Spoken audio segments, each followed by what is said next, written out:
Happy Feral Monday! This is the day that I get feral. But then again, you know what I'm realizing? I'm going a little feral all week long. I do apologize. But you know what? We're having fun. No natural disasters today, so that's good.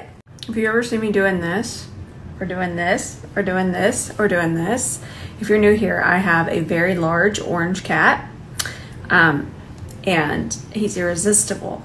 So many times I find my face in all of his fur. And not only that, he has a big circle on his side, on both sides, this big circle swirl. So I just put my face in it, but he's cuteness aggression. So I wanted to do a very cool tone look with white eyeshadow. I do apologize in advance. White eyeshadow is something that some of us tend to not enjoy. But I do have a really fun tip that we're going to do with the white eyeshadow, and you could do it very, very, very minimal, but we'll get to that in a second. But it is something, you could even use something a little bit lighter than your skin tone, but it's going to be fun. And just get ready, put on your makeup seatbelts, and let's go on our journey together. Now we are going to use a white eyeshadow base, but we're not going to use it everywhere. We're going to use a clear base first. And I'm not going to take it all the way up to my brow bone because it's where I want most of the white eyeshadow. Okay, we're going to need to even that out. C31. And I'm not going to worry about putting it in here. And I think I should wipe a little bit away because I want to put white base there. So there we go. So we're just going to focus the clear base into my socket. Now, if you're wondering, why don't we just use the white base everywhere? Even though you might not do this look, this is still something that you can incorporate into your day-to-day. Let me explain why we're only putting the clear base in the socket. So eyeshadow base, most of us here, we know that the shade that you use on your lid can completely change the color of your eyeshadow. So for me, I want my undertone to be the base. So that's why I'm using a clear base through the socket. Even though I'm going to really pack on a shadow, where did my palette go? I'll have to find it. Oh, here it is. Even though I'm gonna pack on these kind of cooler tones here through there, I still want my undertone to really shine through. Now, if I was to use the white base from my lash line all the way to my brow bone, the colors would show extremely true because it's just a white base. It's just gonna show up the exact way that it does in the pan. But I want my undertone and my skin tone to creep in there a little bit, aside from my lid, inner corner, and brow bone. So the next thing we're gonna do is we're just gonna wipe off our C31 on Sheila, and we're gonna grab a white eyeshadow base. This is still one of my favorite white eyeshadow bases of all time. It's from 𝗕𝗏𝘂𝘁𝗄𝗏. We're gonna go ahead and place some here on our inner corner. This is gonna be fun. I'm gonna go ahead and do my lid as well. You can connect that. I might need to come back and clean this up in a second. We'll see. Maybe not. I'll use a small brush. That way I won't have to clean it up. Also, another good tip, even though we might not be wearing white eyeshadow, if we use a smaller brush, we won't have to come back and tidy up the lid. And then I'm gonna place that on my brow bone. And then we're gonna come back and I'll show you the lift technique that I wanna do. We're gonna need to get base on for that. I'm already having so much fun. Now don't be afraid of the white eyeshadow base. This is all gonna get cleaned up. I'm just making sure it's really nice and smooth across my skin. It's kind of the same idea as concealer. We don't wanna set creases because then it won't last as long. Bring that all the way over here. All right, so we've laid down our base. Now I wanna keep this really cool, so I'm gonna grab this shade. This is the Viseart palette. This is, so you know all the matte palettes that have come out recently? This is not a negative thing towards them, but this is the blueprint to the Patrick Ta palette, to even this Mario palette and his other original palette. This Viseart palette is an artist blueprint. It's just, it is what it is, but it's so good. It's very spicy priced. I've seen it on sale a couple times, but if you've ever wondered kind of where, and this is not a negative thing because I love this palette, but if you were ever wondering, this. And this is that small brush I mentioned, that way we don't really have to clean up our lid space. We're gonna take that gray shade and just really press that into our socket. Notice it doesn't come up too far when I completely relax my eye. I wanna create dimension there, but I don't want it to creep up too high because I wanna keep the brow bone very white. I'm gonna try to keep that as white as possible up there. And then I'm just taking more of the gray and I'm just gonna keep pressing it, and I'm gonna stop right there. I feel like creative looks are so much fun, but they can be very intimidating because there's so many tips that go into keeping them nice and keeping them under control, because they're very scary during the process.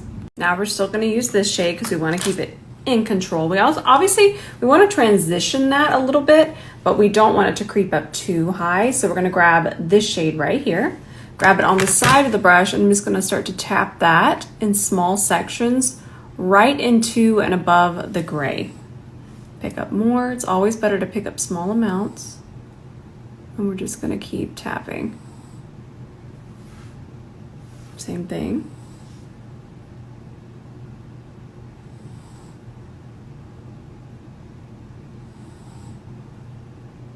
And we are definitely going to trust the process. All right, let's just, there's still a little bit of base on here. I'm just kind of smoothing it out. Don't go nowhere. I mean, it still might not be your cup of tea, but this is not where it's ending. So we're gonna have to switch over to my Editorial Brights. This is one of the greatest eyeshadows ever. If they have this white eyeshadow as an individual, I would definitely add it to my collection. It's just one of the most pigmented, easy to work with, intense white eyeshadows ever. It's incredible. I know that some of us might not want to invest in the whole Editorial Brights palette, but definitely that one as a single shadow. I feel like a lot of brands used to do that. A lot of pro brands. I don't see that as much. I was actually looking for a Natasha Denona single shadow, and apparently they don't do the singles anymore either. Now I'm just packing that on my brow bone, and I'll just kind of soften and transition that too. Now I'm going to take this black liner. I love these Makeup Forever pencils, and this is what I was going to show you the trick with later. We're going to use the black one, but we're just going to do across the lash line a little bit. And I'm going to work one eye at a time, because anytime you're using a pencil, what can happen is they want to dry down, and then as you're trying to blend them, they can become patchy. So we're just going to run this along our lash line. Just really make sure that we're getting it into the lashes. That's where it really matters. It doesn't have to look too perfect. I can still see a little bit there that I want to cover up. Okay, that should do it. Then we're going to grab that E27 that we had, and we're going to grab the gray eyeshadow from the Viseart palette again, and we're just going to stamp that on top.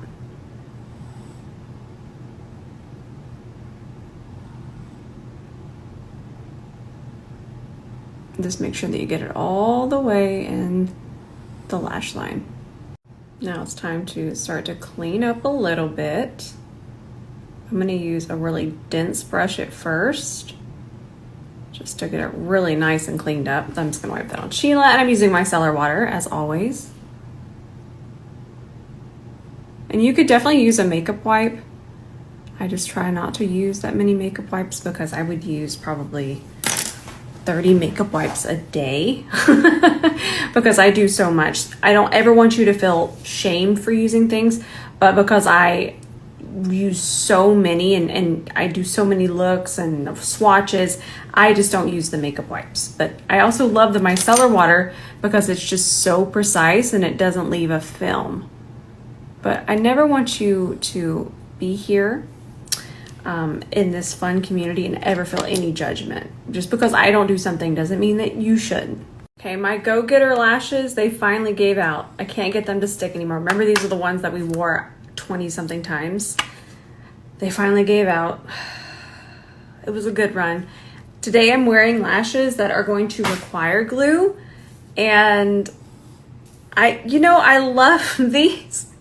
I love the self-adhesive glue because they don't leave a residue behind, and I can just kind of switch back and forth with my looks, and it's so much easier.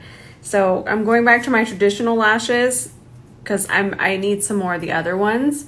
I actually lost my Trendsetter one. I did that. It's completely on me. So I'm going to get some more of the self-adhesive ones.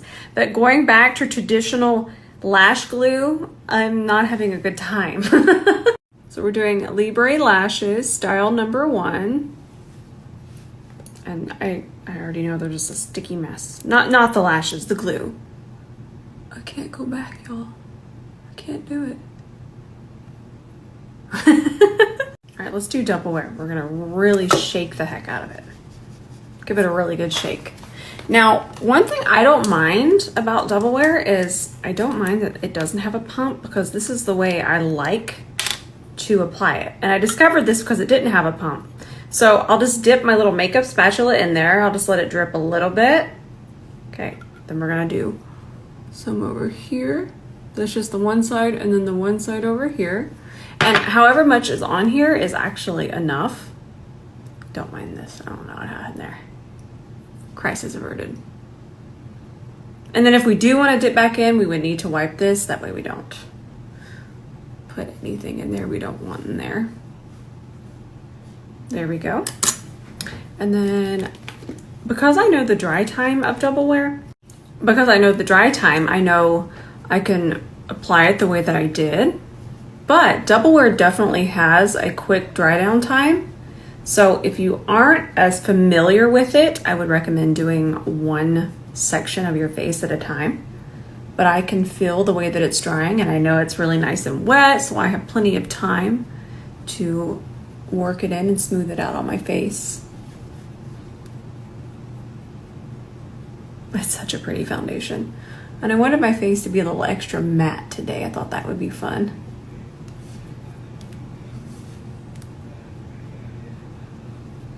And I'm not going to worry too much about the center of my face. I'll put concealer there for added coverage.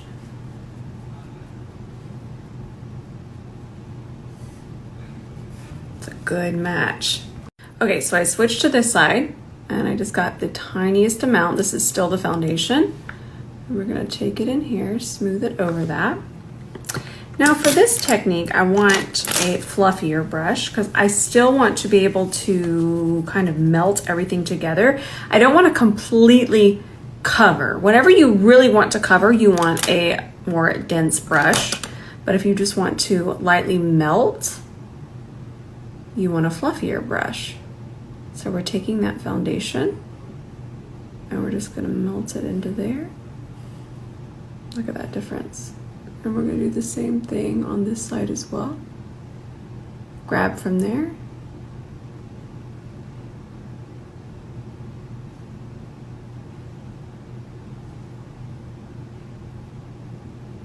Melty, melty.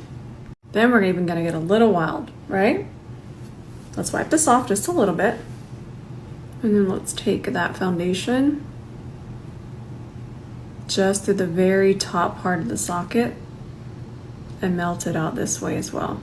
Out here, I'm going to pull a little bit harder.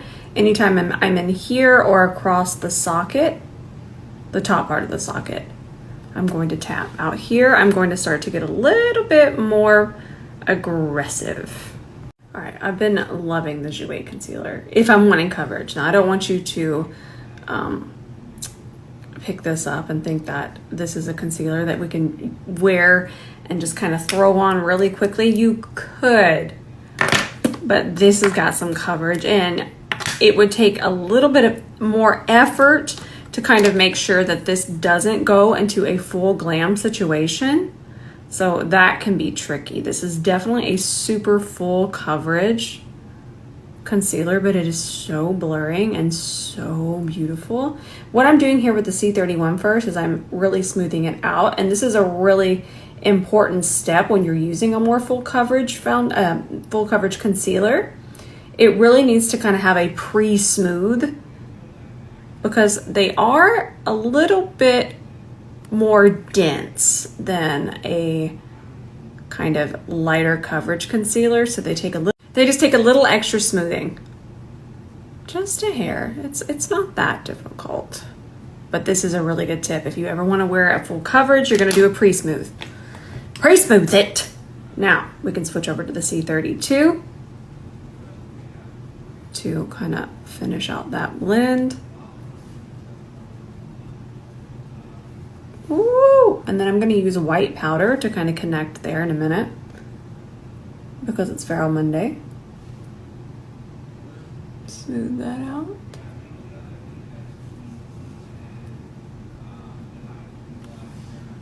All right, I added some more white base to kind of mix into the front of the concealer. Ooh, yeah, that's gonna be fun.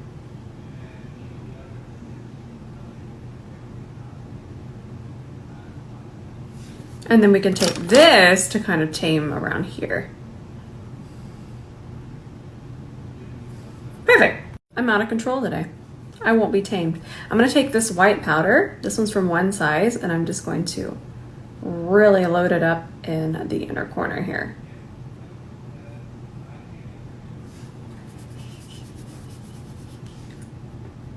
Don't be frightened. And you know what? We're learning something here. If you ever want to do not this level of bright under eye, I understand this is very specific, but you'll notice that I didn't go very light with my under eye concealer. And that's because I knew I was going to connect this. And if my under eye concealer was very, very light and I placed this on top, what can happen is because our eyes, being human, see how they sit further back? If we are applying a really light shade on top of a light shade, that's just going to create more shadow. So we needed that balance. And when I say balance, I mean that color that's underneath the concealer being very close to my actual skin tone. So you kind of set that base and then you brighten after. Now for the rest of my under eye, I don't really want to brighten out this way because that could widen my face the further that we take the white out this way. So I'm just going to take my Givenchy. Let me switch puffs because there's a lot of white powder on that one puff. Let's take that and then we'll just continue to set. And I'm just going to let this sit. We're going to work it in a minute, but we're just going to let it sit for now. Now for even more coverage, I'm going to use my Natasha Denona powder foundation and I'm going to press this in all over my face. From here on out, we're going to be using powders. So I thought this would be easy. Doesn't that look nice? It's very full coverage, but it's fun.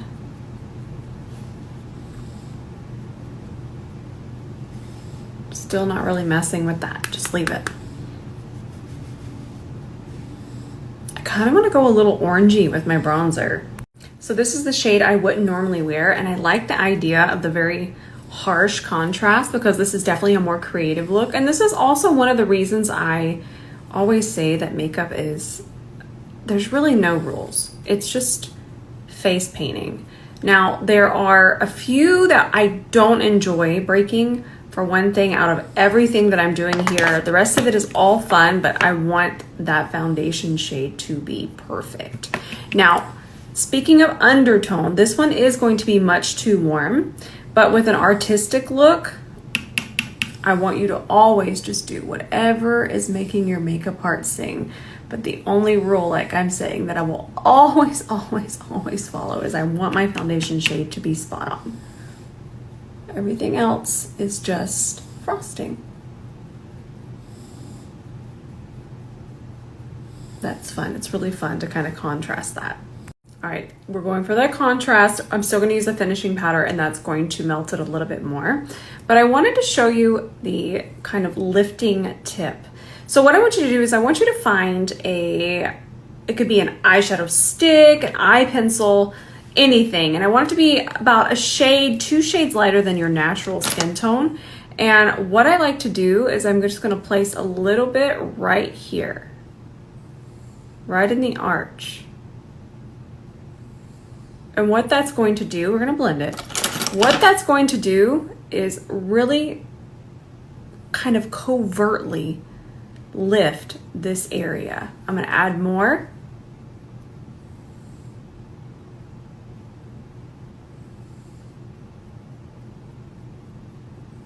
There we go. And then I'm kind of blending it this way into my hair. I want to do a very chestnut shade. This is called Versatile Chestnut. This one's also from Makeup Forever. These are really fun because they're so multi-purpose. Now I haven't used this on my lips or I wouldn't have placed it on my eye. Now we're just using that very first gray shade and we're just kind of smudging that on our bottom lash line here. This is the shadow, by the way. So I said I wasn't going to use any more creams, but I don't ever have issues with this brush, which is coming back soon. And this, I just love this cream, and I just drug it back out of my drawer. So we're just going to make sure it's nice and even. And I'm going to apply that more on the sides of my face, not really towards the front. But I love this peachy color, and it's almost a neon. It's so bright. Isn't that pretty?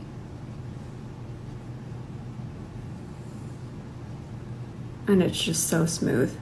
This brush is so dense that it doesn't even, obviously it doesn't pick up what's already on your face, and the blush is on my face now. Isn't that cool? All the fibers are that way. But it doesn't pick up, and all it does is it just press. That way it just fills in any gap. All right, we're gonna go on a lip journey together. I'm gonna get pretty expressive here. So I'm gonna take this very brown lip liner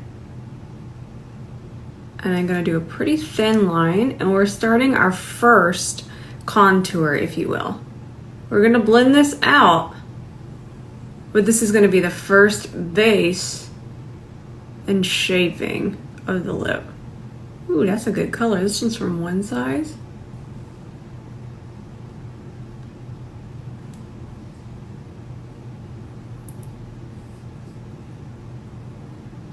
Now we're gonna find a lighter color to blend it. Now I'm going to kind of go over everything. The contour is still gonna be there, but we're going for a softer peachy shade now.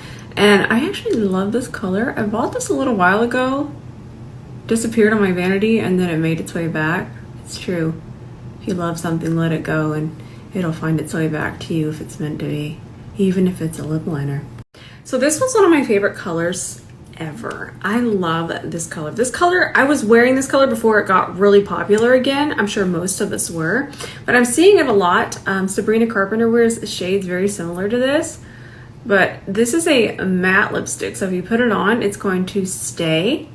I'm going to put a gloss on top of it and then it won't stay the same, but if you just leave it the way it is such a gorgeous color and it lasts. I'm going to get you, the link is actually from Gerard Cosmetics. And this was my jam.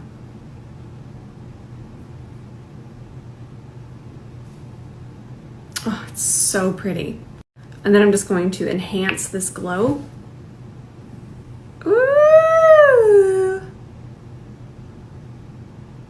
That's the ticket. I love these, by the way. Twinkle Toes is my favorite shade, but I believe it's sold out. I love it. All right, now it's time for this finishing powder. I love this finishing powder because it's just gonna melt everything together. And I'm gonna start to stamp this off. I might need a little bit more of a dense brush. We might come back to that area. But this is that Rare Beauty Tinted Finishing Powder. I'm just gonna do one side of the face so you can see the difference. And even how it's gonna melt in that wild bronzer. Look at that, it's so good. It's so good, but then it doesn't leave a cast on it. And I have on a lot of bronzer right now and it's still not turning it gray, but it's melting it into everything else. And I still have my white powder because I want to do a little bit more fun stuff with that in a second. And then let's start on this side. By the way, this comes out the 18th. Now we're gonna take our C32, I don't have anything on it, and I'm just gonna start to press this in.